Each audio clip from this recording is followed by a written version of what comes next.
जब 2 किलो का हाथ नहीं बल्कि 2 किलो का प्रभाव किसी सिनेमा की सुनामी से टकराता है तो केवल पर्दे नहीं, पूरी फिल्म इंडस्ट्री का आत्मविश्वास डगमगाने लगता है। और इस बार सारी रोशनी सिर्फ एक नाम पर टिकी है, प्रभास, राजा साहब के रूप में। और जैसे ही ये टीजर सनी देओल पाजी तक पहुंचा तो मानो पूरे बॉलीवुड में भूकंप आ गया।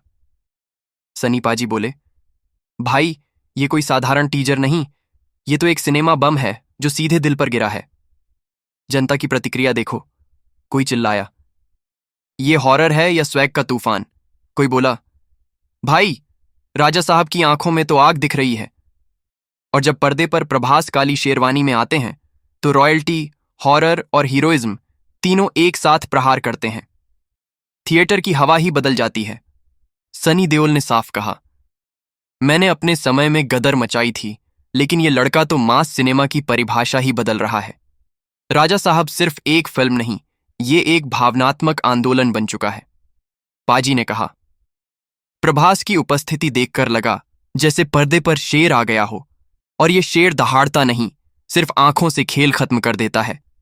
आज के नकली स्वैग वाले बॉलीवुड सितारों की तो बुरी तरह से हालत खराब हो गई है, क्योंकि अब दर्शकों को सिर्फ नाम नहीं, असल कहानी और जज्बात चाहिए।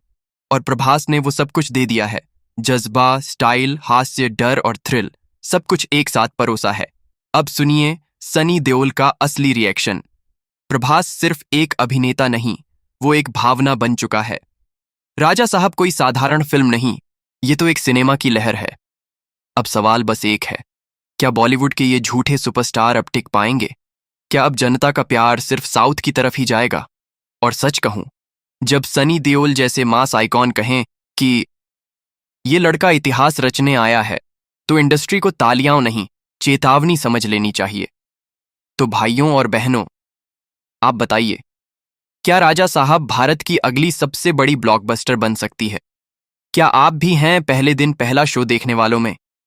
अगर प्रभास ने आपका भी दिल जीत लिया है तो लाइक करें, शेयर करें और सब्सक्राइब जरूर करें, क्योंकि यह है रिबेल डार्लिंग सिनेमा, जहां सिर्फ फिल्में नहीं, एहसास भी चलते हैं।